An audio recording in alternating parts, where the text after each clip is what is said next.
7번째 맘스스푼 모임을 시작하도록 하겠습니다. 자, 그런데 오늘이 줌으로 하는 모임은 마지막이 될 거예요. 그래서 아쉬움도 있고 그렇지만 이제 앞으로 계속해서 방학 기간에 어떻게 어머님들과 함께 커넥션을 이룰 수 있을지 고민 중이고요.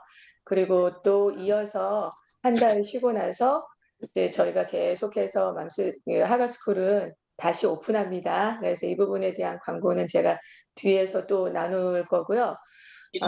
맘스 스푼 오늘 7번째 모임을 시작하면서 오늘은 한길로 소통하기에 대한 걸 나누게 될 거예요. 네, 특별히 오늘 내용은 외국에 사시는 우리처럼 디아스포라 코리안들요. 이런 경우에 정말 필요한 내용이에요.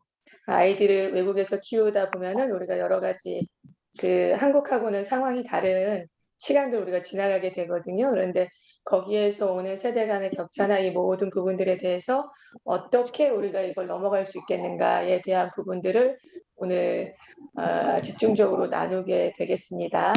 그러면 먼저 시작하기 전에요. 우리가 엄마의 사명은 뭐라 그랬죠? 반복함에 있습니다. 반복하는 거에 반복하는 게 내가 당연한 거야.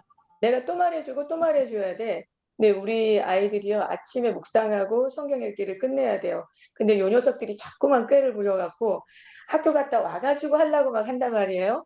그러면 이제 옛날 같으면 제가 열이 받치죠. 엄마가 아침에 하라 그랬어 안 그랬어?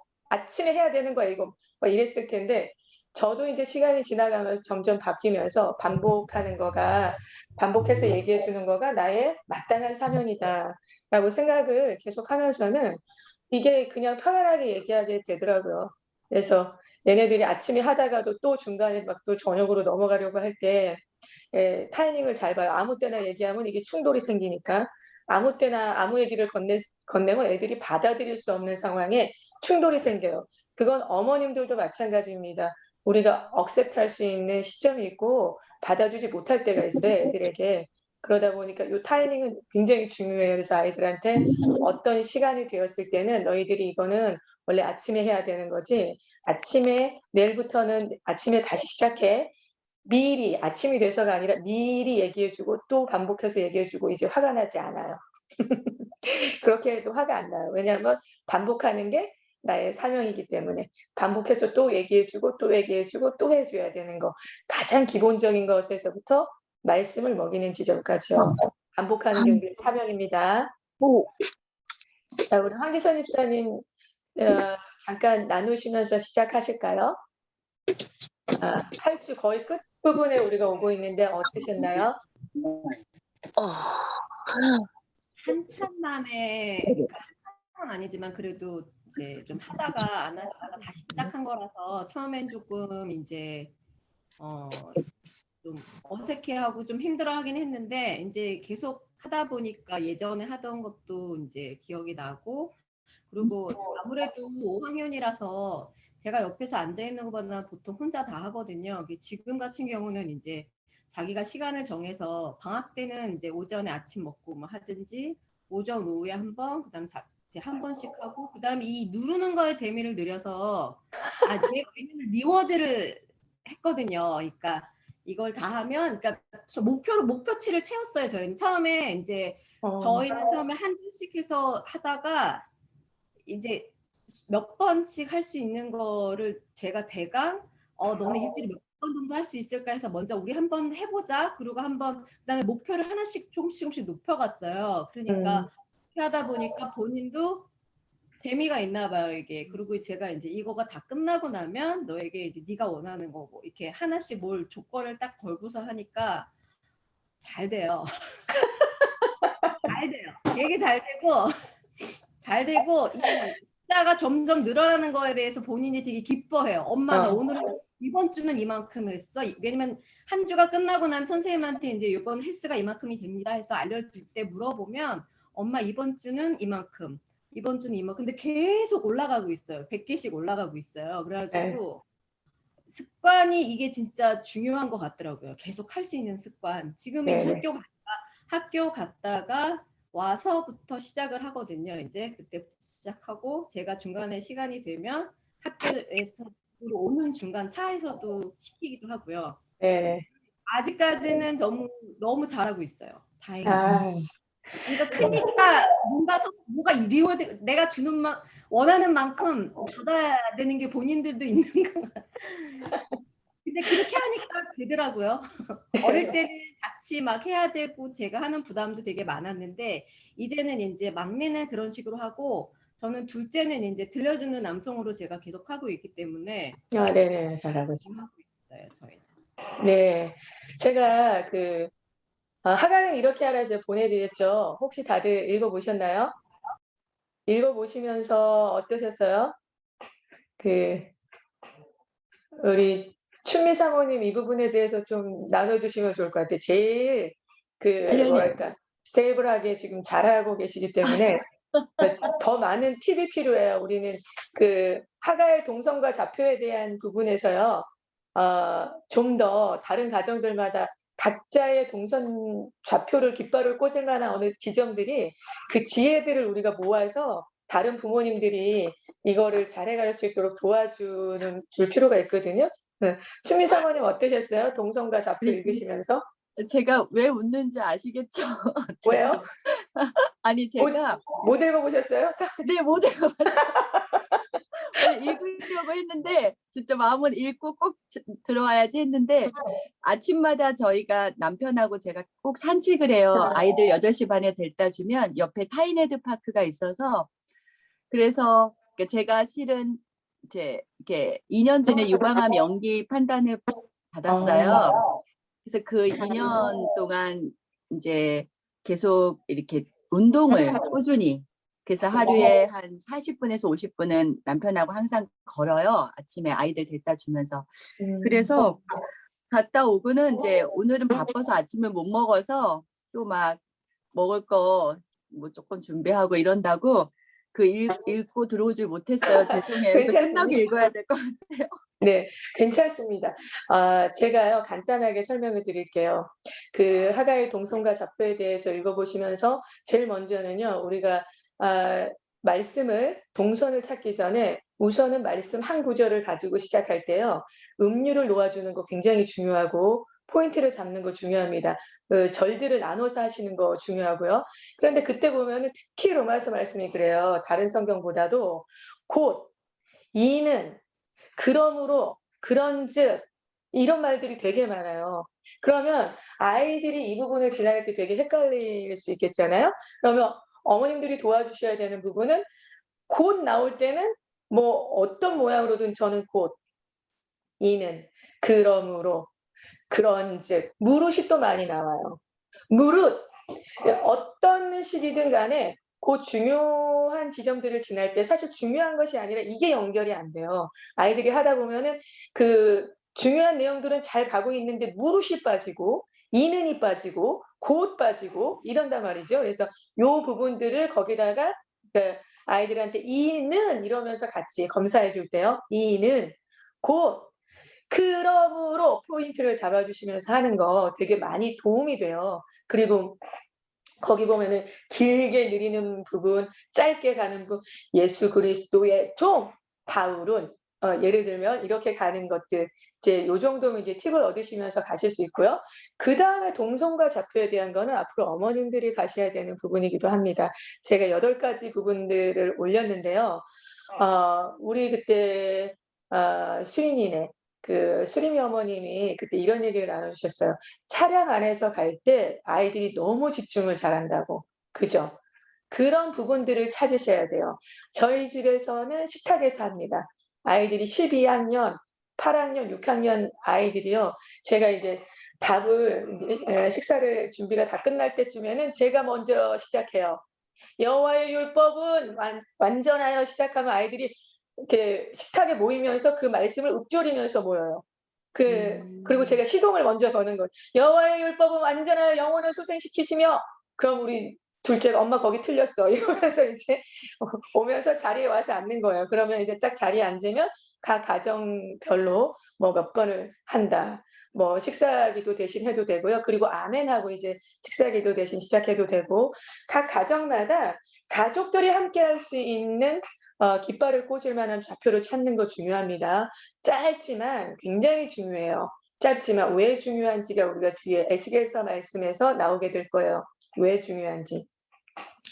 그리고 또 저희 청년 중에 한 명은요. 딱 한 2시간 반 정도 청소를 해요. 학교 청소를 아르바이트로. 근데 이 청년이 나누기를 자기는 청소하는 시간 동안 딱 한 절만 한대요.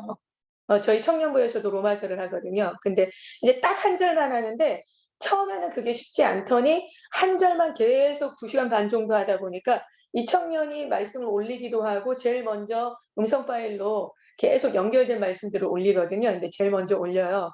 그런데 그게 이제 자기가 점점점 익숙하다 보니까 어렵지가 않대요. 한 절 말씀을 청소하는 동안 내내 하고 있는 거가. 그런데 그것이 그 청년의 그 10년 안에 얼마나 놀라운 역사를 바꿔낼지요. 지금 다 말할 수 없지만 무서운 일입니다. 이 길을 가는 거가. 자, 그럼 어머님들이 거기 나와 있는 것 중에 핸드폰 있어요. 핸드폰에는 기본 오픈할 때마다 화면에 말씀이 뜨도록 해주는 거. 손목에 매어 기호를 삼고 말씀드렸죠. 그게 너무너무 중요해요. 또 하나. 자, 아침에 일어나면서부터요. 쭉 하루가 움직이는 그 동선들 중에 아주 중요한 부분, 그 기적과 같은 시간이 언제라고 했죠? 뮤트들 풀어주세요. 예, 스크린 없는 어머님들도 뮤트를 풀어주십시오. 마술 같은 시간, 기적의 시간을 잠자기 전이라고 했습니다. 잠자기 전에 말씀을요. 저도 꼭 잠자기 전에는요. 하루 종일 했던 말씀, 그러니까 제가 가고 있는 로마서 제가 하고 있는 지점에 전장을 해요. 잠자기 전에. 풀로 전장을 하고 자요. 그러니까 아침에 일어날 때는 1장부터 시작하지만 잠들기 전에는 하루 했던 그 제가 지금 나가고 있는 진도, 그 진도 전장을 이제 하면서 잠이 들어요. 왜냐하면 의도적인 거예요. 이 의도적인 게 필요합니다. 자, 그러면 이렇게 가면서 제가 8가지를 올렸는데요. 어머님들 중에 오늘 모임이 끝나시고 또 꼭 오늘이 아니더라도요. 영상으로 보시는 우리 맘스스푼 어머님들 중에 난 이런 거 시도했더니 너무 효과적이었어요. 이런 부분이 있겠잖아요. 요런 걸 하는데 나는 뭐 운동하면서 걸으면서는 꼭 이걸 해요. 꼭 말씀을 읊조려요. 그런데 그때가 제일 집중력이 높아요. 이런 어머님들 있으시면 꼭 알려주세요. 희한하게 저는 운전하고 가면서 저 혼자 할 때 되게 잘 돼요. 운전하고 가면서 한 구절만 해요. 그럼 복잡하지 않게. 딱 한 구절만 운전하면서 갈 때는 집중해서 한 구절만 하는데 그게 얼마나 속속속 들어오는지 다른 데서 할 때보다 훨씬 잘 들어와요. 근데 이런 그 좌표를 찾아가는 거가 되게 우리 일상에서 중요합니다. 왜냐하면요. 신명기 말씀에 그렇게 기록이 돼 있어요. 집에 앉았을 때이든지 일어날 때이든지 길을 갈 때이든지 누웠을 때이든지 이 말씀을 강론할 것이라. 이것이 하나님이 우리에게 알려주시는 방법입니다. 우리가 따라가야 되는. 자, 우리 하영이 어머님 좀 나눠주실래요? 어떠셨는지 나누실만 하세요? 상황이? 네. 뭘 나눈? 한 주간 지나시면서 어떠셨나요? 네. 저는 이거 읽는 거를 또 놓쳤어요. 몰랐어. 왜 이렇게 톡을 제가 원래 이렇게 카톡 확인을 잘 못하고 연락을 잘 안 한다고 삐지는 사람이 되게 많거든요. 그래서 제가 좀 이런 거에 좀 이게 빠르지를 못해서 몰랐어요. 네네. 근데 지금 훑어보니까 제가 실천하고 있는 것들은 이제 아침에 일어났을 때 네. 하고 잠자기 전에 네. 하고 그거는 제가 꼭 하고 그다음에 이제 차에서 이제 아이들 이렇게 해보게 한다든지 근데 이거를 100% 꾸준히는 못했던 것 같은데 그래도 네. 한 80% 정도는 했던 것 같아요. 근데 여기 보니까 식탁에서 밥 먹기 전에 그거 너무 좋은 생각인 것 같아. 식탁에서 밥 먹기 전에 이제 기도할 때 다 같이 말씀 외우고 이제 앞으로는 그렇게 해야겠다는 그런 생각이 네. 들었고 이제 저 같은 경우에는 이제 제가 하는 방식이 있어요. 근데 하영이가 7년, 준영이가 2학년이거든요. 그러다 보면 전에도 말씀드렸듯이 준영이는 뜻을 이해하지 않고 외울 때가 훨씬 더 사실은 빨리 외워요. 이렇게 쑥쑥 훑어보면 제가 예전에 암송할 때 하루에 5절을 외우게 한 적이 있거든요. 근데 그 5절을 쑥 이렇게 보고 외워가지고 제가 이렇게 깜짝깜짝 놀랐을 때가 많은데, 맞죠. 근데 지금은 사실 제가 웬만하면은 뜻을 이해하게 하려고 해요. 근데 전에 말씀드렸듯이 잘 안 들으려고 해요. 왜냐면 그게 귀찮고, 뜻을 말해도 옆에 이제 한국말로 얘기를 해주면, 예를 들어서 저번에 이제 29절, 1장 29절 할 때 불의, 추악, 탐욕, 악의, 뭐 분쟁, 사기, 악독, 한글말로도 너무 어렵잖아요. 그런데 이제 저는 얘가 듣든 안 듣든 조금씩 계속 물어봐요.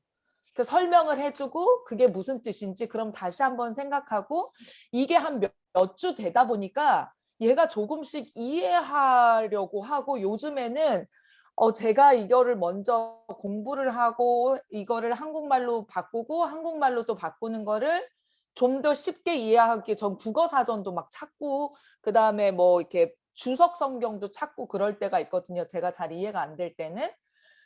그런데 이제 조금 제가 그걸 못할 때가 있어요. 근데 너무 신기했던 게, 얘가 이제 엄마가 그것들을 이해를 안 시켜줄 때는 자기가 이렇게 찾아가지고 그 뜻을 찾더라고요. 그래서 너무너무 신기했고, 그다음에 이제 저 같은 경우에는 그때 이제 불의, 탐욕, 뭐 악의 막 29절, 30절 막 비방 엄청 나왔잖아요. 그때 이런 식으로 이렇게 해줬어요. 예를 들면 여기에서 멜리스가 나오고 뭐 멜리셔스인가? 멜리셔스 이렇게 나왔을 때 이게 악이랑 악독이 뭐가 다른지에 대해서 먼저 한국말로 쉽게 설명을 해주고, 제가 예를 들어서 어떤 예를 들면 이게 멜리스인지 멜리셔스에 해당되는 건지 얘가 이렇게 맞추는 게임을 했어요. 그러니까 이게 악인지, 악인은 그냥 나쁜 마음이고 악독은 조금 더 이렇게 추악한 행위, 좀 더 그런 행위인데, 이런 거에 대해서 게임을 하니까 너무 재밌어 하면서 이제 거기서 제가 웃긴 거를 조금씩 이제 소스를 이렇게 조금 해주면 깔깔깔깔 웃으면서 여기 있는 단어들을 거의 주일학교 다, 선생님이시네. 네, 주일학교 선생님이시네. 거의 다 소화를 하더라고요. 그래서 이 어려운 단어들을 뭐 디스, 사기는 어떤, 사기치는 거에 대해서는 어떤 것인지에 대해서도 다 설명을 해주니까 얘가 이 단어 여기 한 15개, 20개 나오잖아요. 뭐 배악 한자부터 시작해서 이거를 거의 다 소화를 하더라고요. 예. 그래서 너무 감사했고, 그리고 여기에서 또 이제 한 가지만 더 말씀을 드리면, 여기에 뭐가 나오냐면은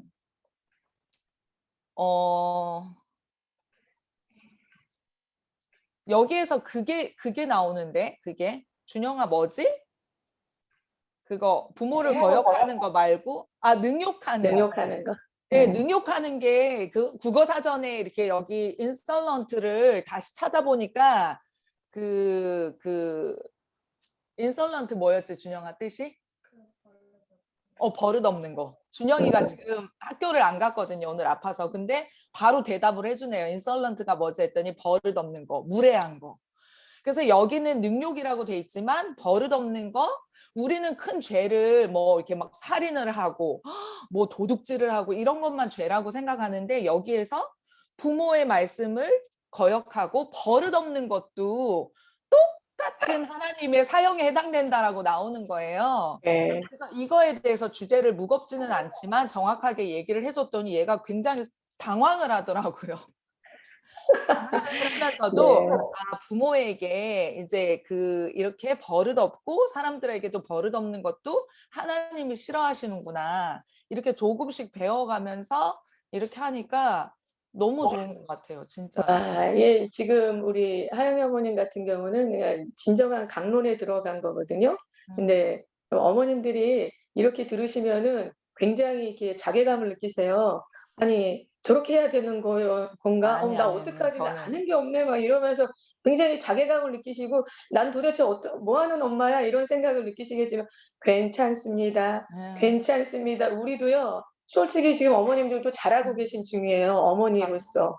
우리도 지금 시간이 필요해요. 이렇게 좋은 엄마가 되기까지 성경적인 어머님이 되기까지 시간이 필요해요. 그래서 너무 자괴감들 느끼지 마시고요. 한 가지 우리가 또 팁을 가져야 되는 건 주방입니다. 어머님들이 빼놓을 수 없는 장소가 주방이에요. 저도 이제 아무것도 모를 때도 애들과 관련된 그 성경 구절들요. 왜 이렇게 한 장씩 스프링으로 넘기는 거 있잖아요. 스탠드로 돼가지고 그런 것들 주방에다 놓고 매일 말씀을 따라갔었어요. 제가 젊었을 때, 더 젊었을 때. 그러면서 주방을 항상 찬양을 틀어놓고 기도하고 말씀을 읊조리고 이게 오랜 시간이 됐어요. 정말 오랜 시간 동안 한 15년 이상을 그 주방에서 그렇게 했던 것 같아요. 그러다 보니까 주방이 아마 이 부분이 이해되시는 부모님들 많으실 거예요. 주방에서 로마서 들어갈 때 로마서 전장을 프린트해서 이렇게 그 싱크대 앞에 딱 붙여놔요. 그리고는 거기서 읊조리기 시작합니다. 어떤 한 구절의 말씀에 예배가 시작이 될 때가 있어요. 어떤 한 구절의 말씀에 기도가 열리기 시작할 때가 있습니다. 주방만큼 말씀과 기도로 거룩하여지니라 이럴 수 있는 장소가요. 딱히 시간 정해놓지 않고는 제일 신령한 장소예요. 주방이. 그래서 어머님들 도전 받으시고요. 스스로 도전하시면서 주방에서 그냥 설거지하고 막 다른 뉴스 보고 우리 그 뉴스 이렇게 봐야 되는 것들도 있지만 미얀마 꼭 보시고 봐야 되는 것들도 있지만 불필요하게 우리의 시간을 낭비할 때가 많아요. 그래서 저는 이제 유튜브를 되게 스스로가 주의하는데 내가 어떤 것들을 나도 모르게 딱 켜고 보고 있으면 내가 이 시간에 이럴 때가 아니야. 스스로 이제 딱 오프하고 다시 돌아가고 이게 왜냐하면은 아이를 키우는 시간에는요. 제 안에 있는 영성, 우리의 삶 모든 것들이 아이들에게 녹아지기 때문에 함부로 우리가 하고자 하는 걸 그냥 다 갈 수 없습니다. 그래서 시간은 최대한 기도와 말씀에 집중해서 그것이 아이들에게 그대로 흘러가기 때문에요. 자, 제가 오늘 한글로 소통하기 이 부분을 짧게 나누면서 시작을 할게요. 여러분, 우리가요 경기 하나만 하더라도요 규칙을 지키지 않으면 그 경기에서 지게 되죠. 그런데 성경 말씀에 이런 말씀이 있습니다. 들어보셨는지 모르겠지만 잠언 17장 13절 말씀에요. 누구든지 악으로 선을 갚으면 악이 그 집을 떠나지 아니하리라. 되게 무서운 말이에요. 하나님의 원리라는 거예요. 누구든지 악으로 선을 갚으면 그 악이 그 집을 떠나지 아니하리라. 여러분 이 말이 무슨 뜻인지 아시죠? 만약에 우리가 누군가 우리를 도와줬는데 그 사람한테 악하게 갚아버리면 악이 우리 집을 떠나지 않을 거라는 거예요. 예를 들어서 우리 아버지가 누군가에게 이런 일을 행했어요. 은혜를 받은 사람한테 악으로 갚는 일이 있어요. 우리 집에 이상하게 악재가 끊이질 않아. 우리 집에 이상하게 교통사고가 나고 이상하게 무슨 누가 아프고 뭐 이런 일들이 이유를 알 수 없는 일들이 일어난다. 그렇다면 이제 뒤집어 봐야 되는 일들인 거죠. 이 사건의 시작점이 어디인가 뭐 여러 가지 이유들이 있겠지만 그중에 하나가 은혜를 악으로 갚았을 때 집안에서 악이 떠나지 않는다. 우린 절대 이해 못할 수 있죠. 그 집안에 일어나는 일들에 대해서 이해하지 못할 수 있지만 그 사람이 무지하다고 해서 그 무지함이 하나님의 법을 피해갈 수 있는 장소가 된다는 것은 아닙니다. 이해되시죠? 우리가 무지하기 때문에 그 무지함 때문에 하나님의 법이 우리를 비켜갈 수 있는 건 아니에요. 이 세상에 존재하는 모든 것은 예수님을 믿든 안 믿든요. 하나님의 법을 비켜가는 지점은 단 한 지점도 없어요. 예수님을 믿든 안 믿든 예수님을 안 믿어도요. 하나님의 법이 그 사람에게 적용됩니다. 모두에게. 변할 수 없어요. 바꿀 수 없어요. 우리가 그거 몰랐다고 해가지고 어머 저 그거 몰랐어요. 이런 말은 의미가 없습니다. 하나님의 법이 닿지 않는 지점이 없다라는 거예요. 그러면 하나님의 법대로 살아갈 때에 가정에 이탈이 없을 거라는 거예요. 우리 가정 안에 이탈과 일탈이 얼마나 많습니까? 아빠는 아빠대로, 엄마는 엄마대로, 아이들은 아이들대로, 자매님은 자매님대로, 형제님은 형제님대로 이탈과 일탈이 너무 많아요. 그런 이탈과 일탈이 일어날 때 그걸 깨어진 가정이라고 하죠. 상처난 가정. 그것이 얼마나 가족 구성원 중에 한 사람만요. 이탈해도 궤도에서 이탈을 해도 가족들은 모두가 다 아플 수밖에 없어요. 근데 이 궤도에서 이탈한다. 그럼 궤도는 뭔가? 하나님의 말씀이 궤도죠. 하나님의 말씀 안에 우리가 머물기 시작할 때 그때 하나님의 법이 우리를 통치하고 우리를 보호하시고 공급하시기 시작합니다. 그런데요, 우리가 이 이탈이 일어나지 않기 위해서 딱 한 길로만 모두가 다녀야만 돼요. 모두가 한 길로 소통하는 것이 필요합니다. 이 교육을 하기 위해서 하나님이 뭘 선택하셨냐면 가정을 선택하신 거예요. 그런데 우리는 지난번에도 말씀드렸지만 아이들을 다 위탁 교육을 하고 있죠. 아이들을 학교에다 교회에다 위탁 교육을 하고 있습니다. 그럼 뒤집어서 돌아가서 생각해 볼 때요. 썬데이 스쿨이 성경에 나와 있냐? 그렇지 않습니다. 교회 주일학교 원래부터 있었던 거 아니에요. 이 주일학교가 어떻게 생기게 되었냐면요. 산업혁명이 일어나면서 부모들이 산업 현장으로 다 내몰리게 됐어요. 그때 그 당시에 어떤 현상들이 일어났냐면 아이들은 많이 낳는데 다 부모들이 다 산업 현장으로 몰리다 보니까 애들이 동네에 나와서 몰려다니기 시작했어요. 이 몰려다니는 아이들이 어떻겠습니까? 좋은 일들만 이루진 않았겠죠. 그러다 보니까 어떤 성도 중에 한 분이 자기 가정을 오픈하기 시작했어요. 영국에서. 그래서 오픈해가지고 아이들을 모아서 그냥 데리고 있으려고 한 거였어요. 그런데 이제 데리고 있다 보니까 이분이 크리스찬이다 보니까 말씀을 가르치기 시작했고 이게 교회에서 앉기 시작했습니다. 그게 주일학교예요. 똑같은 현상으로 뭐가 만들어졌냐면 학교가 만들어졌어요. 그럼 이제 학교랑 주일학교는요. 처음부터 성경을 가르쳐야겠다. 물론 주일학교는 얘기가 다르지만 성경을 가르치기 위해서 목적해서 만들어진 기관들이 아니라는 거예요. 성경에 존재하는 기관이 아니라는 겁니다. 하나님이 이 아이들을 하나님의 말씀으로 양육하기 위해 가지고요. 선택한 건 어디냐면 가정이에요. 다시 돌아가서 이제 유태인들 이야기를 다시 해야 되는데요. 유태인들은 뉴욕에 있든 할리우드에 있든 간에 아니면 팔레스타인 어느 지역의 구석에 박혀 있든지 간에 그 사람들은요. 딱 자기 가정만 있으면 엄마가 말씀 카펫을 펴니다. 그리고 그때부터 교육이 시작이 돼요. 그 장소가 어디든지 상관이 없습니다. 홈이라고 정해진 곳만 딱 있으면 집 안에만 있으면 그리고 말씀만 있으면 엄마가 언제든지 아이들을 양육하고 교육하기 시작한다는 거죠. 이것이 유태인 교육이 아니라 하나님이 우리에게 말씀하시는 교육의 방법입니다. 교육의 현장이 어디가 돼야 되냐고 지금 얘기하고 있는 거냐면 가정이 돼야 된다라고 하고 있어요. 그러면 신명기 6장 말씀에요.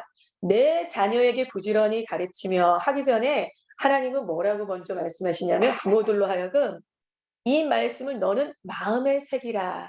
부모들이 먼저 마음에 새겨야 된다는 거죠. 그리고 나서 내 자녀에게 부지런히 가르치라고 하셨습니다. 그런데 여기서요 히브리어 원어로 부지런히 가르치다 요 말씀을 풀어보면은요 날카롭게 하다 이 뜻이 있어요. 이게 뭐랑 매치가 되죠? 마음에 새겨라 할 때 왠지 그 날카롭게 한다 이것이 뭔가 끌 같은 걸 가지고 계속 뭘 파야 되는 그런 느낌이 드시죠? 그리고 가르쳐라 하신 이 말씀에 또 하나의 의미는요 반복하다에 있습니다. 반복하다에 있어요. 그래서 내 자녀에게 부지런히 가르치며 할 때 이 부지런히 가르치라는 뜻은요. 반복해서 날카롭게 마음에 새기도록 흔들리지 않을 때까지 계속해서 가르쳐라. 이 뜻이 포함되어 있는 거죠. 자, 그러면 우리가 교육에 대한 이야기를 한번 들여다볼 필요가 있어요. 교육이라는 거는요. 5가지 요소가 필요합니다. 먼저는 시간에 관한 거예요. 우리가 일반적인 이 시계가 돌아가는 시간은요. 크로노스라고 합니다. 그리고 하나님의 때 이럴 때는 카이로스라 그래요. 근데 교육에 있어서 우리가 시간을 들이지 않고 교육하는 거를 본 적이 있으신가요? 교육이다 하면은 반드시 시간이 들어가야 돼요. 그런데 놀라운 일은요. 일반적인 우리가 사용하고 있는 크로노스의 시간이 주어져야만 하나님의 때 카이로스의 시간이 도착한다는 겁니다. 그래서 어머님들이 이런 질문들이 스스로에게 많아요. 이 말씀을 먹이는 거가 과연 아이들에게 효과가 있을까? 우리가 먼저 가야 되는 건 시간이 가야 된다는 거예요. 시간이 갈 때 하나님의 때가 온다는 거죠. 이 교육의 원리입니다. 일반적인 시간이 갈 때 하나님이 역사하시는 하나님의 때가 주어진다. 이걸 믿고 가는 거예요. 두 번째가 뭐냐면은 반복이에요. 어떤 교육도 반복을 통하지 않고 교육되어지는 과정은 없습니다. 모든 것은 다 반복을 통해서 교육되어지게 되어 있습니다. 그래서 반복은 우리의 사명이죠. 세 번째가 받아들임, acceptance예요. 교육의 과정들을 받아들이지 않고 교육되어지는 건 없어요. 학아 교육도 마찬가지입니다. 이 교육 방법이 어떤 모양이든요. 신명기서에서 제안하고 있는 이 말씀을 우리가 동의할 필요가 있습니다. 받아들여야 됩니다. 하나님은 이런 교육 방법을 선택하셨구나. 그럼 우리가 순종하고 따라가야 된다. 이것이 가장 기본적으로 가야 되는 요소 중에 하나예요. 그 다음 이제 네 번째가요. 의도적 개입이라고 합니다. intentionally. 의도적 개입이라고 할 때 우리는요. 자연스럽게 교육되어지기를 기대하는 바가 있죠. 그러나 어머님들 이것이 부자연스러운 거예요. 자연스럽게 교육되어지는 것은 거의 없습니다. 어머니 아버지의 삶을 보고 자라는 거 그거 가장 자연스러워요. 그런데 엄마 아빠가 정말 좋은 것들을 아이들에게 주고 싶을 때요. 의도성이 있어요. 아이들에게 보이기 위해서. 저희 집의 애들 같은 경우는요. 워낙에 이제 말씀을 오래 해왔잖아요. 그러면 제가 비성경적인 이야기를 할 때 아이들이 딱 초크가 올라와요. 제가 비성경적인 이야기를 딱 꺼내면 근데 엄마 그거는 이러기 때문에 제가 항상 여기 안테나를 꼭 달고 있어야 돼요. 모든 이야기가 다 성경적인 이야기로 결론이 나도록에다가 의도하고 있다는 거죠. 의도하고 있다는 거예요. 의도하지 않고 교육이 되지 않아요. 의도하지 않고 교육이 되어질 거라고 기대하는 것 자체가 부자연스러운 일입니다. 의도적인 개입이 있어야만 교육할 수 있다라는 거예요. 그냥 자라갈 수 있다라는 게 아니라 여러분 우리가 성장이라고 하는 것과요 교육은 다릅니다. 성장이라고 하는 거는 하나님이 예를 들면 이제 씨에게요 씨가 자랄 수 있는 기능을 주셨습니다. 인간에게도 마찬가지예요. 우리가 우유 먹인다고 얘네들 키 늘릴 수 없어요. 우유 먹었다고 해서 얘네들 키 잡아 뺄 수 없습니다. 그런데 우유를 먹일 때 자라게 하시는 분은 누구냐면 하나님이신 거죠. 그렇죠? 고린도전서 3장 말씀에 아볼로는 심었고 바울은 물을 주었으되 자라게 하시는 이는 하나님이시니라. 오직 성장은 하나님만 할 수 있어요. 우리가 아이들을 성장하게 할 수 없습니다. 우리가 아이들을 하나님 사랑하게 할 수 없어요. 말씀을 읊조리게 할 수 있을 뿐. 우리가 기대하는 건 우리의 분량은요. 말씀을 읊조리게 하는 거 의도적인 개입을 통해서 시간을 들이고 이 교육 방법을 받아들이고 그리고 이제 반복해서 아이들에게 말씀을 읊조리게 하는 거 우리가 할 수 있어요. 그런데 잘하게 하시는 건 주님이 결론을 내실 거라는 거죠. 그러나 그 하나님의 그 나라가요. 하나님의 원리가 무섭습니다. 심기만 하면 얼마나 잘 자라는지 몰라요. 여러분 그 우리 저기 뭐야 길거리 보면은 가로수들 있잖아요. 걔네들 아무도 안 돌보거든요. 근데 계절 바뀌면 그렇게 정확하게 이파리를 내고 그렇게 정확하게 이파리를 떨어뜨리고 성장의 원리 때문에 그래요. 하나님의 원리는 무서워요. 하나님의 원리는 온 우주 만물을 움직일 수 있는 원리입니다. 우리 아이들이 그 원리를 비켜갈 이유가 없습니다. 우리가 하나님의 말씀을 먹이기만 하면은요, 하나님의 성장의 원리에 의하여서 하나님의 사람으로, 하나님을 사랑하는 사람으로 자랄 수밖에 없는 그분의 능력이세요, 그것은. 우리가 의심할 여지가 없는 하나님의 능력입니다. 그리고 마지막 다섯 번째요. 네버엔딩이라는 거예요. 한국에서 평생 교육이 유행하잖아요. 교육이라는 거는 끝이 없다라는 겁니다. 그러면 제가 오늘 나누고 싶은 이야기의 포인트는요. 세대 간의 격차 때문에 그래요. 여기 와서 어머님들이 아이들을 양육하시다 보면은요. 이런 걸 느끼세요. 아이들이 이제 쭉 자라다 보니까 영어권에서 자랐고 어머님들이 영어를 하신다고 해도 우리의 영어라는 것이 참 아이들이 들으면 웃긴 영어죠. 우리 애들도 제가 영어를 하면 크크크 옆에서 웃어요. 왜 이래? 엄마 그래 나름 잘하는 거다 막 이래도 애들이 옆에서 엄마 그거 아니거든 막 이러면서 웃거든요. 근데 이제 이런 이 언어의 차이가요 얼마나 많은 그 차이를 우리 안에 만들어내냐면 제가 큰애가 지금 23살이에요. 근데 걔가 초등학교는 여기서 나왔어요. 초등학교만. 그러다 보니까 저는 그 당시에 말씀을 이렇게 양육해야 된다 이런 개념이 제가 없을 때고 무지한 엄마였습니다. 그냥 아이에게 말씀을 먹이고 싶어 이 정도였지 내가 뭘 이렇게 어떤 교육 방법을 안다든지 이것에 대한 확신이 있다든지 믿음으로 내가 움직인다든지 전혀 없을 때였거든요. 그냥 이슬비 성경 암송 109절 갖고 막 억지로 막 너 이리 앉아 빨리 이거 해 막 이러면서 이제 이게 되지도 않았고요. 근데 이제 그러는 동안에 얘는 여기에서 6학년이 됐어요. 그러고 나니까 어떤 현상이 일어나냐면은 제가 이 아이를 훈계하고 싶을 때 훈육하고 싶은데 말이 안 통하는 거예요. 말이. 얘가 쓸 수 있는 말이랑 제가 사용하는 언어가 차이가 나기 시작했어요. 여러분 여기에서 아이들을 양육하다 보면은요. 12학년이 지나면 내 자식인가 싶은 느낌을 가지시게 됩니다. 제대로 교육을 못 시키면. 제대로 교육이라는 거는 엄마의 교육, 아빠의 교육, 가정에서 교육하는 것들을 받아보지 못할 때에는요. 얘네들이 내 자식인가 하는 느낌을 가질 수밖에 없게 된다는 거예요. 자, 잠언 말씀에 이런 말씀이 있습니다. 내 아비의 명령과 내 어미의 법을 떠나지 말라. 그럼 우리는요. 규칙을 지켜야만 궤도 안에 있을 수 있습니다. 아빠는 하나님의 명령을 가져야 되고 엄마는 하나님의 법이 있어야만 돼요. 그래야만 아이들에게 그걸 가르쳐 줄 수 있습니다. 아이들에게 이걸 계속해서 가르쳐 주지 못할 때 어느 시점이 딱 지나면요. 아까 제가 말씀드린 것처럼 여기서 그냥 정신줄 놓고 아이들 키우다 보면은 애들이 12학년이 돼서 청년이 됐을 때 얘네들하고 소통이 안 돼요. 첫째 소통이 안 되는 이유가 뭐냐 하면 언어의 문제예요. 유대인들은 돌아가서 유대인들 이야기 속에서요. 유대인들은 3세가 되면 영어를 가르치고 영어를 가르친다고 하는 건 생활권 언어를 가르치고 있다는 거예요.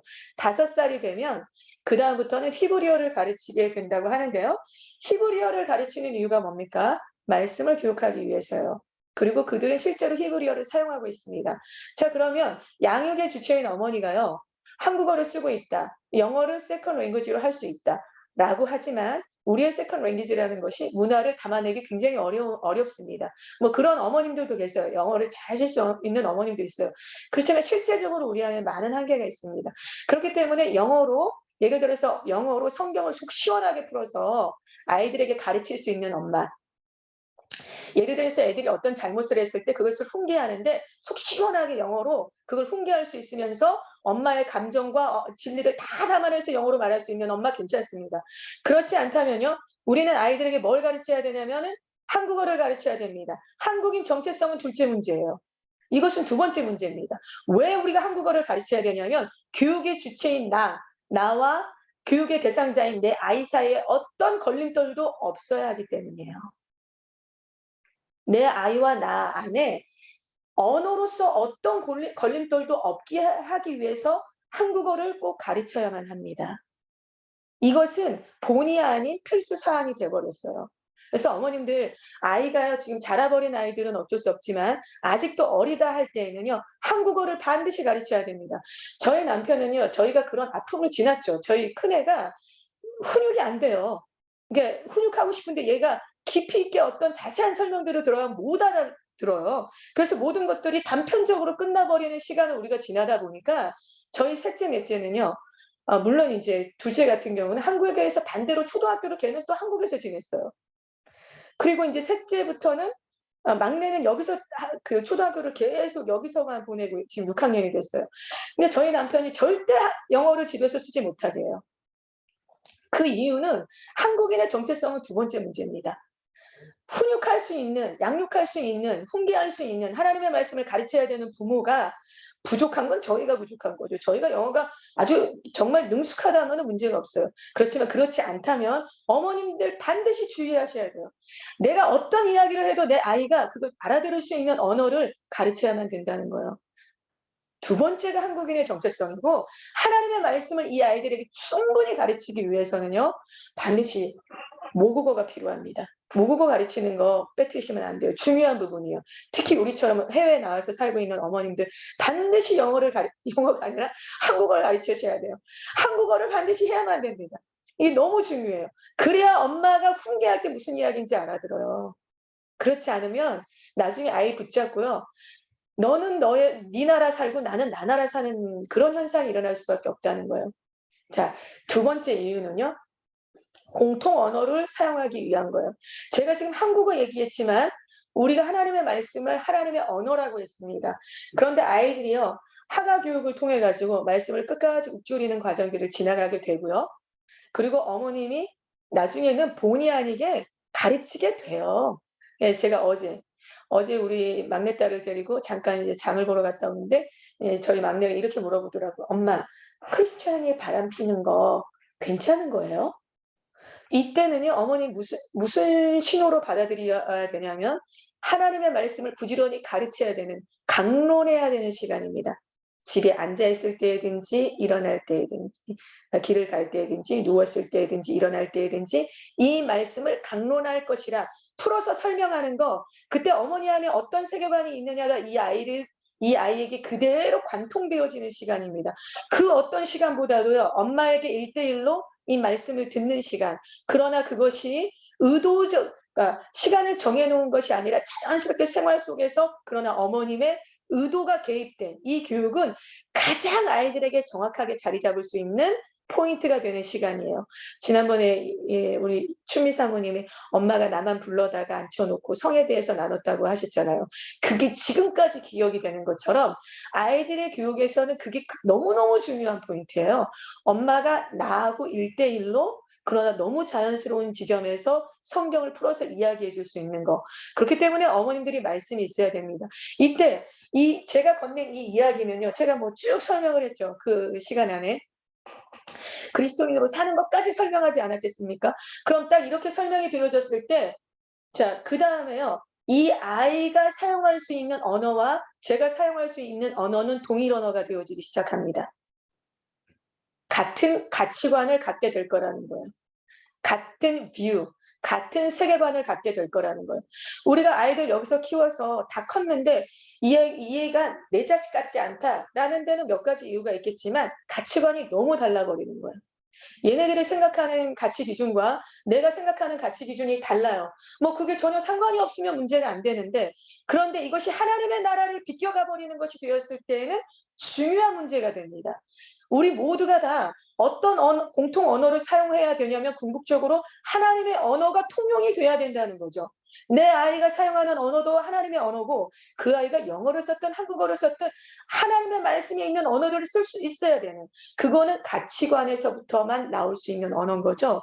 그렇기 때문에요, 어머님들 정말 우리가 깨어 있어야 되는 건, 내 아이들이 하나님의 언어를 사용하게 할 건가, 이 가치관을 잡게 할 건가, 이거 너무나도 중요한 싸움이에요. 이것만 잘 가르치면 어떻게 되냐면, 말씀만 잘 가르치면은요, 제가 12학년 아들이 있잖아요. 언제든지 소통이 됩니다. 언제든지 무슨 얘기로든 소통이 돼요. 그게 가능해요. 대화가 가능하다는 거예요. 한국어로. 제가 영어를 못하니까 한국어로 가능하다는 거예요. 그랬을 때 이 아이가, 이게 뭐 가족 간에 본딩되어지는 거, 이거 우리에게 중요한 부분이죠. 이것도 중요하고, 더 하나 중요한 건 하나님 나라에서 우리가 본딩되어지느냐, 이게 중요한 거예요. 하나님의 말씀을 공통 언어로 사용할 수 있는가. 이렇게 될 때 아이들이 나이가 들어도요, 같은 얘기를 같이 토론할 수 있고, 뭐 토론까지는 안 가도 같은 이슈를 가지고 같이 공감하면서 같이 끝까지 이야기할 수 있는 거, 세대 간의 격차를 줄일 수 있는 거, 하나님의 말씀을 공통 언어로 사용하는 데 있다라는 거예요. 자, 그렇게 됐을 때 어떤 차이가 나냐면요, 나이가 우리가 세대 간의 격차라는 거, 뭐 거기에는 이런 표현이 맞을 거예요. 연령별로 이 아이들이 지나가는 문화가 틀립니다. 우리가 제 나이는 1980년대 학창 시절을 보냈어요. 1980년대 학창 시절 보낼 때 우리가 유행했던 거 뭐 느낌 다르잖아요, 지금하고. 그런 차이는 있을 수 있겠지만, 그런 연령별의 차이는 있을 수 있겠지만, 우리 안에 깊숙이 세계관의 차이에서는 동일한 세계관을 갖게 할 수 있는 거, 그것이 바로 하나님의 언어를 사용하는 거, 말씀을 가르쳐야만 된다라는 거예요. 자, 그럴 때요, 다시 처음으로 돌아가서 궤도 이탈에 대한 이야기들. 여러분, 제가 잠언 이야기를 왜 했겠습니까? 하나님의 말씀을 비껴갔을 때 너무 무서운 얘기예요. 선을 악으로 갚는 자들에게는 그 집안에 악이 떠나지 않을 거다. 잠언 17장에 있는 말씀인데요. 우리 집안에 정말 악재가 일어나는 일들이 원인이 뭔지 몰랐어요. 이 말씀을 읽고 들여다 보니까 선을 악으로 갚은 일들이 있어요. 비켜가지 않습니다. 하나님의 법은 누구도 비켜가지 않는다고 그랬어요. 자, 우리의 가정 안에서요, 궤도 이탈이 일어나는 이유들이 뭘까요? 하나님의 말씀, 그 궤도, 궤도 밖으로 나가버리는 건 순종할 능력이 없기 때문입니다. 순종할 능력이 없는 건 왜 그럴까요? 우리 안에 말씀이 있어야만 그 말씀이 우리로 하여금 말씀을 지켜내게 할 거라고 했죠. 말씀이 계속 우리 안에 들어갈 때 순종할 수 있는 능력이 말씀으로부터만 나오게 돼 있어요. 성장의 능력이 그 씨앗에 갖고 있는 것처럼 말씀만이 그 씨앗이 될 수 있거든요. 그래서 가정에서요, 아빠도 하나님의 말씀을 지켜. 아빠가 만약 하나님의 말씀을 지키면요, 아이들의 마음을 아프게 할 일이 없어요. 우리 막내가 왜 물어봤겠습니까? 크리스찬이 바람 피우는 거 엄마 괜찮은 거야? 어느 가정에 아빠의 이탈이 말씀을 벗어나는 이탈이 일어났던 걸 들었겠죠? 엄마의 이탈도 마찬가지입니다. 우리가 하나님의 말씀 궤도 안에만 있다면, 이 말씀 궤도 안에만 있다면 하나님의 말씀이 우리를 보호하실 거고 우리를 공급하실 거라는 거예요. 그것이 권위 아래 있는 자들이 누리는 혜택입니다. 자, 그러면요, 우리가 모국어를 아이들에게 가르쳐야 된다. 이 외국에 나와서 살면서 모국어를 가르쳐야만 하는 이유는 바로 하나님의 언어를 공용어로 사용해야 되기 때문이죠. 하나님의 언어를 공용어로 사용하기까지 모국어를 가르쳐서 엄마가 설명할 수 있는, 엄마가 풀어낼 수 있는, 할 수 있는 분량을 가르쳐야만 한다. 이것이 너무나도 중요한 내용이에요. 오늘 중요한 내용입니다. 그러면 모든 성경은 하나님의 감동으로 된 것으로서 교훈과 책망과 바르게 함과 우로 교육하기에 유익하니 이는 하나님의 사람으로 온전하게 하며 모든 선한 일을 행할 능력을 갖추게 하려 함이라. 성경은 이런 능력을 갖추게 할 거라고 약속하고 계십니다. 근데 여기에서요, 모든 성경은 하나님의 감동으로 할 때 이 감동이 무슨 뜻이냐면요, 이 감동을 이해하려면 에스겔서 37장으로 가야 됩니다. 에스겔서 37장에 가면 마른 뼈들이 있죠. 그 마른 뼈들을 향해서 하나님이 뭐라고 말씀하시냐면 이 마른 뼈들이 살아나겠느냐 하고 물으세요. 그때 하나님이 하나님의 생기를 불어넣으라고 하시죠. 그게 감동과 같은 뜻입니다. 모든 성경은 하나님의 감동으로 된 것으로서, 하나님의 생기로, 하나님의 호흡으로 된 것으로서 라고 하셨거든요. 근데 에스겔서 37장은요, 되게 재미난 구절이에요. 제가 읽어드릴게요. 그가 내게 이르시되 인자의 이 뼈들이 능히 살 수 있겠느냐 하시기로 내가 대답하되 주 여호와여 주께서 아시나이다. 또 내게 이르시되 너는 이 뼈들에게 대언하여 이르기를 너희 마른 뼈들아 여호와의 말씀을 들을지어다. 여호와의 말씀을 들을지어다. 어서 많이 들으셨죠? 이스라엘아 들으라. 여호와의 말씀을 들을지어다. 너희 마른 뼈들아 여호와의 말씀을 들을지어다. 내가 생기를 너희에게 들어가게 하리니. 하나님의 말씀이, 모든 성경은 하나님의 감동으로 된 것이라고 하셨다 그랬잖아요. 생기, 호흡. 내가 하나님의 말씀을 너희에게 들어가게 하리니 너희가 살리라. 너희 속에 생기를 넣으리니 너희가 살아나리라 하셨거든요. 또 한 가지는 마지막 줄 6절에요. 내가 여호와인 줄 너희가 알미라. 우리의 교육의 목적이 어디에 있습니까? 우리 아이들이 하나님이 누구이신지를 알아가는 것, 하나님을 사랑하게 하는 것, 그것이 교육의 목적이죠. 우리가 교육하는. 그런데 에스겔서 3장 말씀은요, 신명기 6장 말씀과 디모데후서 3장 16절 17절 모든 성경은 하나님의 감동으로 된 이 구절을 안고 있는 말씀입니다. 다시 말하면 성경 말씀이 들어갈 때 마른 뼈들이 살아날 거라고 하고 계시는 거죠. 죽은 영혼들이 살아날 거라고 말씀하고 계시는 거예요. 우리가 포기하지 말아야 되는 이유는요, 하나님의 약속입니다. 모든 성경 그 안엔 생기가 들어있고 여호와의 호흡이 들어있다라는 거예요. 그래서 우리가 이 말씀을 읊조릴 때마다 마른 뼈들에게 생기를 불어넣는 일들을 하고 있다라는 거예요. 얼마나 놀라운 일입니까? 실제로요, 이 밴쿠버에서 제가 제 가까이 있는 아는 분입니다. 아이가 3명이었어요. 실제로 사모님이셨는데요. 그 사모님이 막내가요, 초등학교 들어가기 전에 자폐 판정을 받았어요. 학습장애 판정을 받았습니다. ADHD 이 3가지 판정을 받았어요. 그리고 이 아이가 학교를 들어갔는데 1학년, 2학년까지 실제로 말을 못했어요. 엄마, 막 이렇게밖에 말을 못했어요. 이 어머니가 얼마나 열심히 말씀을 하게 했는지 모릅니다. 이 아이에게. 되도 않는 아이에게. 얘가요, 지금 뉴스가 됐어요. 자폐 판정이 사라졌어요. 학습 기능 판정이 사라졌습니다. 학습장애. ADHD 조금 남았는데요. 그것도 뭐 아무도 몰라요. 너무 정상이고 그 말을 못했던 애기가 얼마나 유창하게 말하는지 반에서요. 애들을 끌고 다니는 대장이에요. 애들이 개말만 들어요. 확 쓸어가지고 말하면 얘가 말하면 다 해야 될 것 같아.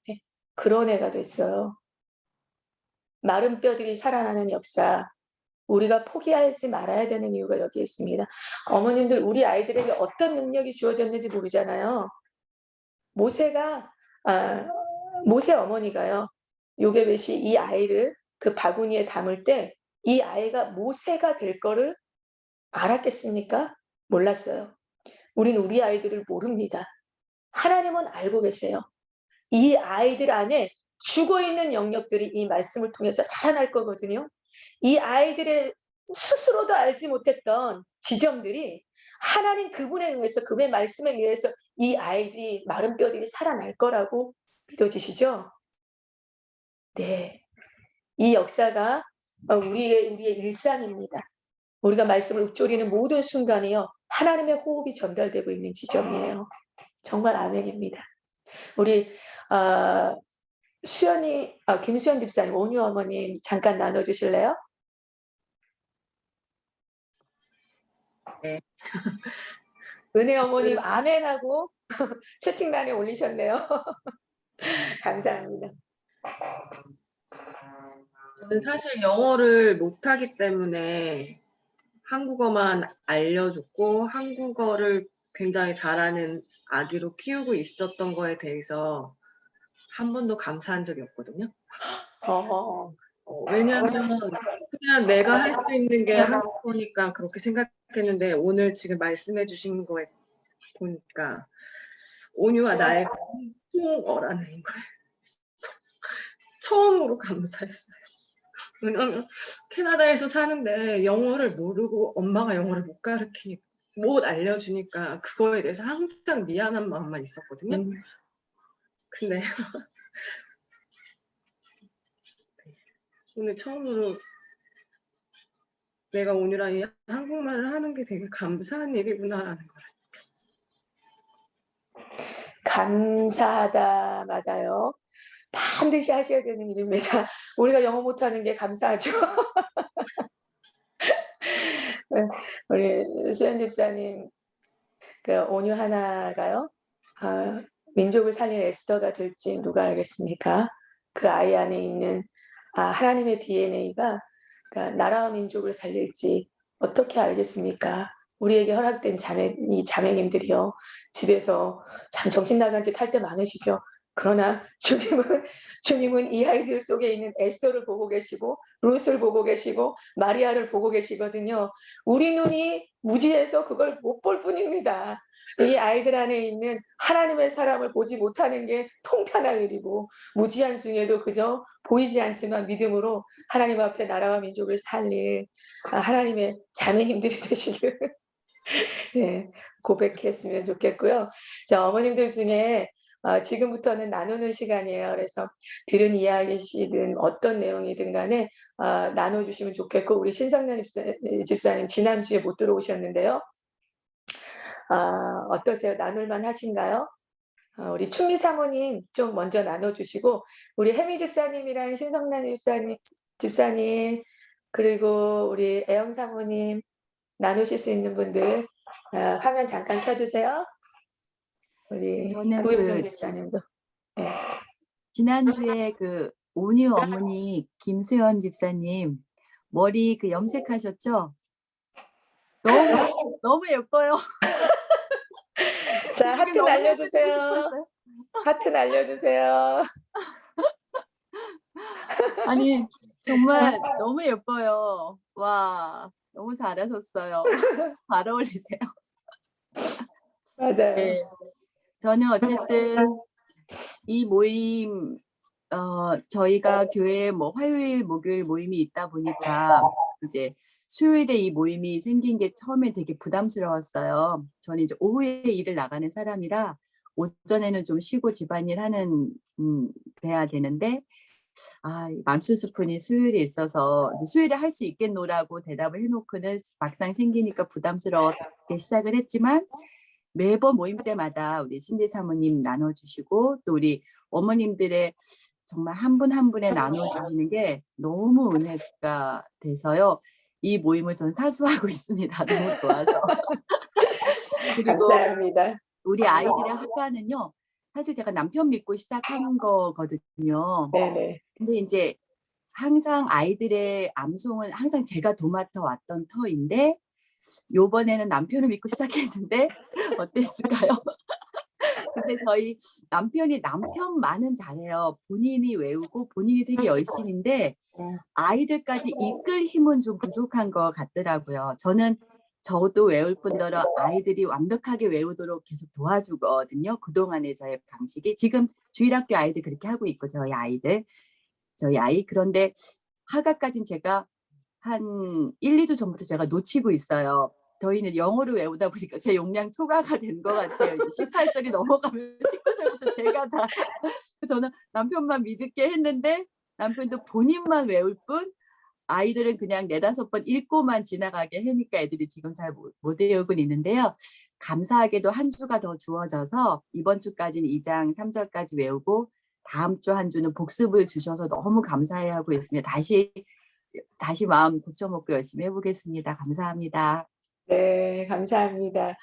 그 목사님이시고 아이들 못해도 목사님만 하시는 것만으로도 이건 이 밴쿠버 안에서 굉장히 중요한 역사입니다. 목사님이 말씀을 그렇게 읊조리시는 거요. 네, 그리고 담임 목사님으로서 네, 정말 너무너무 감사한 일이에요. 네, 우리 강호 어머님도 나눠주세요.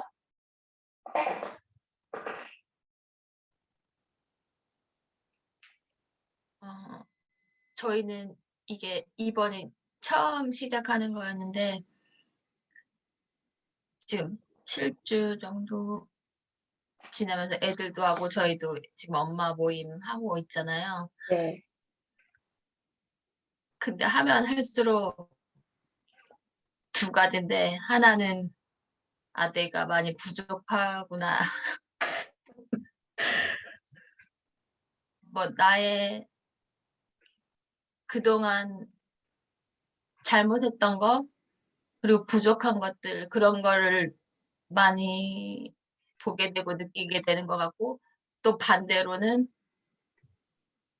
내가 부모로서 이 부모 모임 한 해 한 해 할 때마다 부모로서 우리 가정이 중요하구나. 요 두 가지가 겹치면서 어떻게 해야 되지? 시간을 되돌릴 수도 없고. 근데 결론은 그래도 이 말씀이 있으니까 이제 해 나갈 수 있겠다는 그런 희망이라고 해야 되나? 네. 그런 걸 찾게 되는 것 같아요.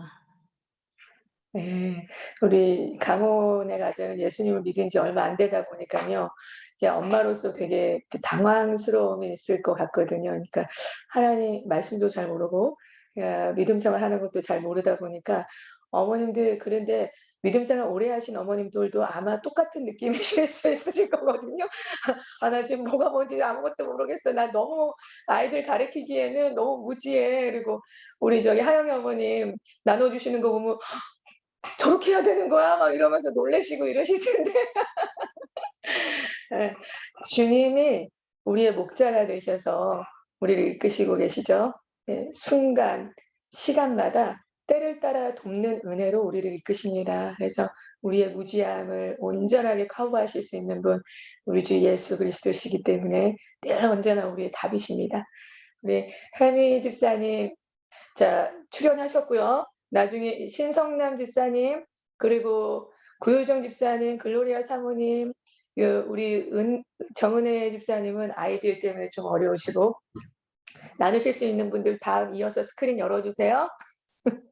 네, 혜미 집사님 나눠주세요. 안녕하세요. 아니, 지아가 아파가지고 학교를 못 갔어요. 아, 그래가지고 정신이 없어서 끄고 했어요. 네, 이번 주는 조금 2주 동안 시간이 있어서 복습하는 시간이었잖아요. 그래가지고 좀 천천히 가서 여유롭고 좀 좋았어요. 처음부터 다시 반복하면서 애들이랑 같이 할 수 있어서 좋고, 그 아까 막 듣다 안 듣다 했는데 그 글을 읽었는데 저도 밤에 하거든요. 밤에 자면서 하는데 애들이 게임을 하거나 TV를 보거나 할 때 밤에 이렇게 머릿속에서 생각이 많이 나나 봐요. 그래서 밤에 막 엄마 나 뭐 이거 게임 했는데 막 이렇게 생각이 막 이렇게 하면서 그런 얘기를 제일 많이 하는데 언제 한 번은 엄마 나 머릿속에서 하가다 말씀이 계속 생각이 난다고 이게 왜 안 없어지고 계속 생각이 난다고 지연이가 그러는 거예요. 그래서 이렇게 뭔가 좋은 효과구나 뭐 이렇게 하면서 감사하고 있고 지연은 아까도 신지선이 말씀하신 것처럼 뭐 접속사를 붙여야 이렇게 뒤에 이렇게 말씀을 이어갈 수 있게 한다고 하셨잖아요. 그래서 저도 그렇게 하고 있긴 한데 지아는 아직 그런 걸 잘 모르니까 뭐 6절에 예수 그리스도의 것으로 부르심을 받은 자니라 이렇게 하는데 예수 그리스도의 것으로 해야 되는데 예수 그리스도의 종 바울은 해서 다시 수업으로 가는 거예요.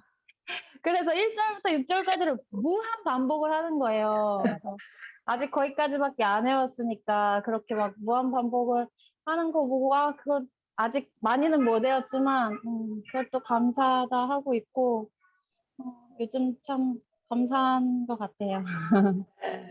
우리 지환이가 지금 1학년이죠? 네. 여러분 상상해 가세요. 1학년짜리 아이가 그레이드 6가 됐을 때 지금 엄마 내 머릿속에서 떠나지 않아. 이거가 얘가 그레이드 6가 됐을 때 어떨 것 같으세요? 얘가 그레이드 9이 됐을 때 어떨 것 같으십니까?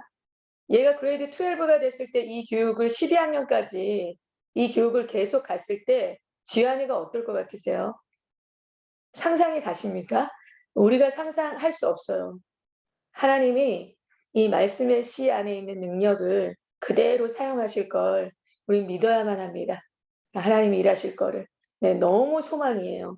이 어머님들이요, 아이들에게 말씀을 먹일 수 있는 기회가 우리에게 주어져 있다는 거, 이것이 우리에게 절대적인 사명이라는 거, 우리에게 주어진 기회입니다. 하나님의 말씀을 먹일 수 있는 이 기회를 놓치면 안 돼요.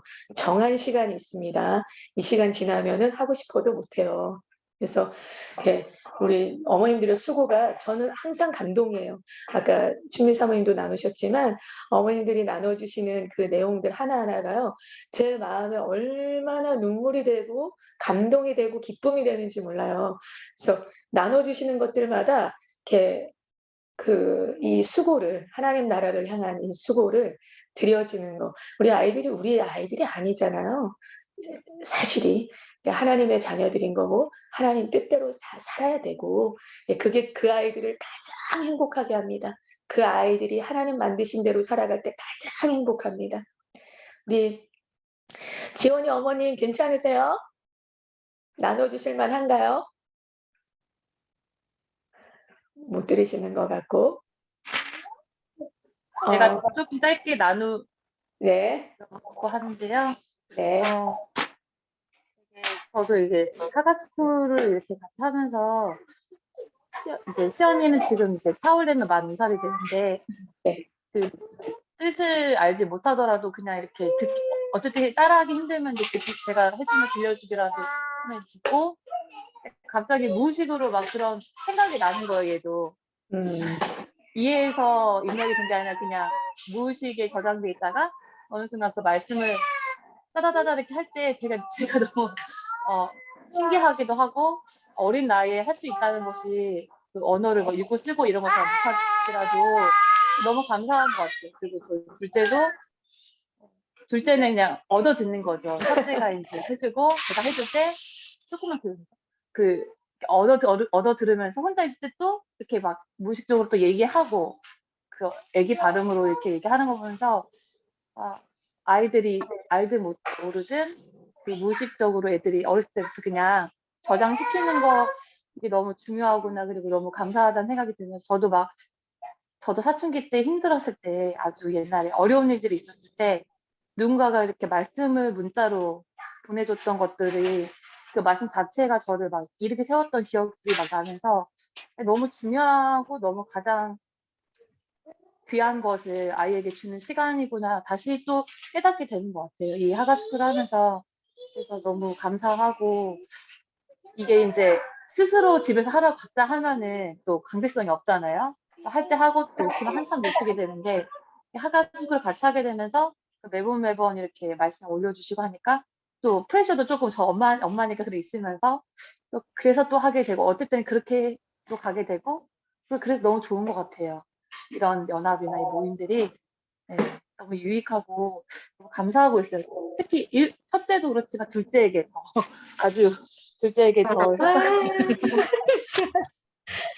시아 안녕. 네, 감사합니다. 감사합니다. 네, 우리 저기는요, 아까 시연이네는 할아버지가 시연이가 하는 걸 보고 너무 깜짝 놀란대요. 얘만 특별한 애인 줄 알고, 어머, 얘는 어쩜 애가 이렇게 이럴 수가 있냐고, 이 어린애가 예수 그리스도를 종 바울은 사도로 부르심을 받아 하나님의 복음을 특정 알고 입었으니 이 복음은 막 이러니까 이 복음은 6살짜리가 이 복음은 이러면서 하니까 얼마나 놀라셨겠어요. 그리고는 우리 손주만 너무 특별해가지고 얘만 아주 난놈이다 이렇게 생각을 하신다는 거예요. 그 하가스쿨에 이런 난놈들이 그렇게 많습니다. 우리 지원이 어머님. 아, 네. 네. 나눠주세요. 네. 저는 이번 주는 사실 하가를 많이 하지는 못했는데 네. 자꾸 하면서 싸우게 돼가지고 이기셨나요? 그래도 이제 안 싸우는 방법도 조금씩 찾아보고 네. 그냥 이제 지우한테는 그러니까 저희 애들도 하다가 한 글자가 틀리면 조사든 뭐든 하나가 틀리면 다시 해야 되거든요. 약간 제가 성격이 그러니까 애들도 그거를 완벽하게 자꾸 맞추려고 하다 보니까 서로 스트레스가 됐던 것 같아요. 그러다 보니까 이제 점점 이거는 힘든 일이고 막 애들도 스트레스를 받고 하다가 지우는 그냥 30번만 읽자라고 해서 하게 됐는데 엄마 내가 30분을 읽었는데 못 외우면 어떡해? 그래서 그럼 선생님한테 하트 표시로 지우가 읽었다는 표시를 할게 해서 이제 타협점을 찾아가다 보니까 얘가 그거를 하다 30번 읽으니까 엄마 내가 30번 읽으니까 외워지는 것 같아. 그렇게 이제 20번을 읽고 조금씩 자기가 외우려고 하다가 5번을 더 읽고 그러다가 이제 또 하더라고요. 그렇게 서로에 대해서 맞춰가고 방법을 찾아가고 그거에 대해서 계속 그냥 멈추지 않고 도전을 하는 것 자체가 저희는 감사하고 맞습니다. 그러면서 그냥 서로 조금씩 성장해가지 않았을까. 자, 어머님의 완벽주의가 있으실까요? 혹시 아이들에게 토시 하나 안 틀리고 이거가요. 우리가 지금 처음 하시는 어머님들은 이 부분을 살짝 뒤로 물러나시면 좋습니다. 네, 저희 애들은 유치원 때부터 했는데도요. 어제 우리 셋째가 영어로 이제 하면서 야 가야 너 거기 그 앞뒤로 어멍 이런 거 있는 거야? 막 이랬더니 갑자기 이렇게 엄마 완벽하게 하려 그래. 이러는 거예요, 저한테. 그래서 그렇지. 그래. 너 할 수 있는 대로 해. 그래서 이제 그런 시간을 지나고도 아이들이 이제 완벽하게 해낼 수 있는 날도 있고요.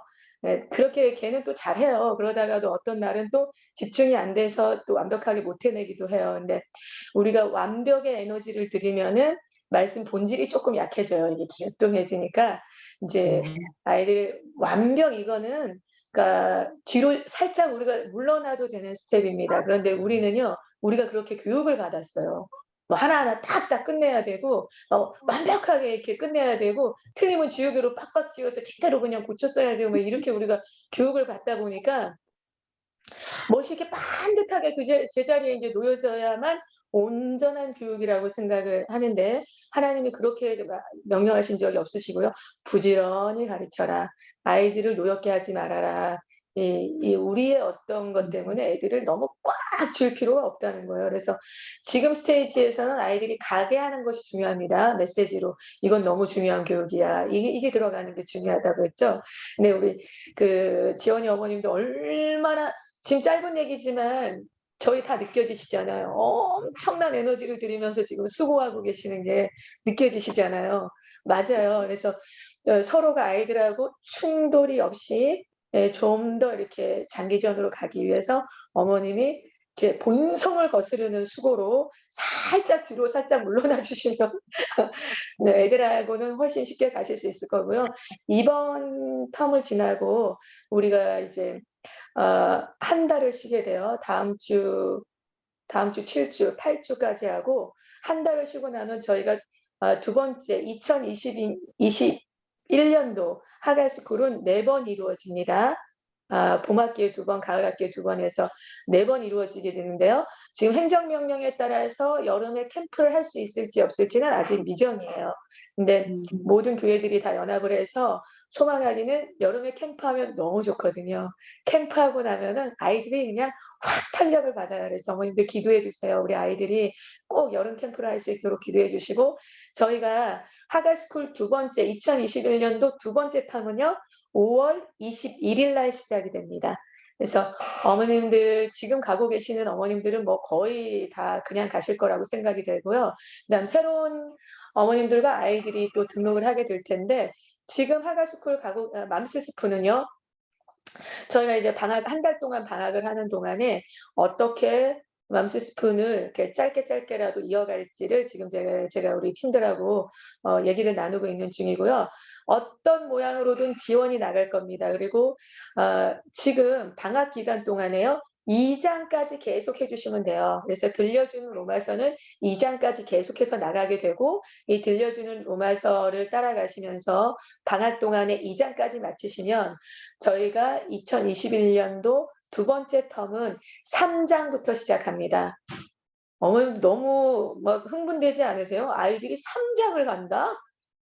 정말 3장까지 간다. 4장까지 가면은 거의 100구절이에요. 구절수로는. 근데 그게 중요한 것이 아니라 우리가 아이들이 계속해서 말씀을 읊조리고 있는 것이 너무나도 중요한 일이라고 아까 말씀드렸죠. 모든 성경은 하나님의 호흡으로 생기로 된 것으로서 이 생기가 아이들의 입술에서 계속 선포되고 있습니다. 하나님의 생기가. 이걸 믿으셔야 돼요. 그리고 또 한 가지 제가 광고를 드릴 거는요. 저희가 학부모님들 모임, 오늘 줌 미팅으로 이번 텀에 맘스스푼 모임은 줌으로 하는 미팅은 오늘까지예요. 그런데 다음 주에는요. 코키틀람 지역 그리고 버나비 지역하고 그다음 이제 서리 지역을 나눴어요. 서리 랭리 지역을 나눠서 서리 지역에 계신 어머님들은 4월 14일 날 9주차에 모이실 거고요. 그 코키틀람 지역에 계신 분들은 8주차에 모이시게 될 거예요. 근데 우리가 어떻게든 줌으로 이거를 한 번은 2번 모임 중에 한 번은 줌으로 연결을 해보려고 이제 노력을 할 거고 또 한 가지 중요한 광고는요. 우리가 마지막 주에 8주차 마지막 하가스쿨은 하가 탤런트 데이로 가지게 될 거예요. 그러면 이제 제가 안내문을 올려드릴게요. 어떤 식으로 진행을 할 건지 안내문을 올려드릴 텐데 간단하게는 각 가정에서 이게 다 줌으로 되어지는 거다 보니까요. 아이들이 저희 그 하가스쿨 스텝이 가족들이 준비하는 영상, 아이들이 한 구절 한 구절 다 모아놓은 그 유치부부터 모아놔서 31장 전장을 하는 영상이 준비가 될 거예요. 그것도 되게 이제 좋을 것 같고, 그다음 반별로 준비하는 그 탤런트 파트가 있어요. 반별로. 그래서 반별로 준비하는 게 있겠고요. 그리고 가정별로 준비하는 걸 전부 다 영상으로 올립니다. 그래서 어머님들 우리 집에는 뭐 나 혼자 우리 애 막내만 하고 있는데 상관없어요. 막내만 해도 가족들이 그냥 참여하는 거 같이 영상, 다른 가족들은 읽더라도요. 읽으면서라도 같이 뭐 누가 그건 아이디어를 서로 만드시면 돼요. 뭐 누가 뭐 몇 장 몇 절까지 하면 누구는 어디까지 하고 랄지 가족들마다 어떤 한 파트만 하셔도 돼요. 전장이 아니에요. 우리는 뭐 여기 6절만 할 거야. 아까 불의 추악 탐욕 요것만 할 거야. 그런데 불의는 뭐야? 뭔 뭐야? 뭐 요런 것들을 가정 안에서 우린 요 파트만 하면서 요거에 비중을 둬서 영상을 만드시되 모든 가족이 다 하셔도 되고 다 하지 않으셔도 됩니다. 그러니까 패밀리별로 영상이 올라오는 게 중요해요. 그래서 하실 수만 있으면 뭐 갓난 아이가 있는 그 뭐 2살 미만의 아이들이요. 단어 하나, 종 예수 그리스도의 걔는 종 하나만 손들어서 하더라도 걔 한 거예요. 지아도 한 절 할 수 있거든요. 한 파트. 예, 지아가 한 파트 하고 엄마가 암송한 예를 들면 엄마가 암송한 거 하고 그다음에 아빠를 이제부터 억지로 암송을 시켜야죠. 아빠는 어느 구절 한 구절은 아빠 요거는 요번 주 동안에 아빠 해야 돼. 이래서 이제 아빠가 억지로 그 구절을 해야만 돼요. 영상을 위해서. 그래서 그렇게 해서 이제 6절만 한다든지 잘할 수 있으면 12절을 한다든지 뭐가 됐든 가족별로 이제 영상을 만들어 주셔서 언제까지 올려야 됩니다. 요 안내 사항은 제가 이제 공지문을 올릴게요. 이렇게 해서 우리가 마지막 주간에 하가 탤런트 데이를 할 텐데요. 이 목적은 우리가 말씀을 이 로마서 말씀을 이 하가스쿨 안에 담아내고 싶은 거예요. 요 한 텀을 했던 말씀들을 해서 다들 이제 수고스러우시겠지만 생각해 보시고 아이디어들을 만들어내시고요. 좋은 것들이 나올 것 같고 또 저희가 지금 가고 있는 길은요. 그런 영상들 하나하나가 다 준비가 됐을 때 어떤 차이가 있냐면 지금 인스타그램이든지 어떤 홍보 자료들을 통해서 경험해보지 못한 가정과 교회들이 도전을 받을 수 있는 좋은 자료들을 하가스쿨에서는 계속 만들고 있거든요. 그래서 이것들을 우리가 가고 있는 걸음 자체가 자료예요. 너무 중요한 자료들이 되고 있어요. 그래서 어머님들 적극적인 참여 부탁드립니다. 혹시 우리 화영 사모님 나누고 싶으신 부분 있으실까요? 맘스 스푼은 어머님들이 지금 우리가 첫 번째 텀에 하신 분들은요. 네, 첫 번째 텀에 하신 분들은 새로 오신 분들하고는 또 다른 그룹으로 모임을 아마 진행하게 됐을 거예요. 왜냐하면 이제 다른 내용들을 다루게 되겠다 보니까. 그래서 지금 가고 계신 어머님들, 지금 우리가 1기로 했던 어머님들은 또 1기 안에서 이제 계속 가고요. 새로운 어머님들은 우리가 배워왔던 과정들을 또 다시 이제 배우게 되면서 어느 지점에선가 이제 함께 모이시게 될 텐데, 그렇게 진행하려고 계획 중에 있습니다. 자세한 사항들은 제가 차후에 또 공지문을 통해서 우리가 개별적인 모임들을 가지면서 나누도록 하겠고요. 오늘 녹화는 여기까지 하도록 하겠습니다.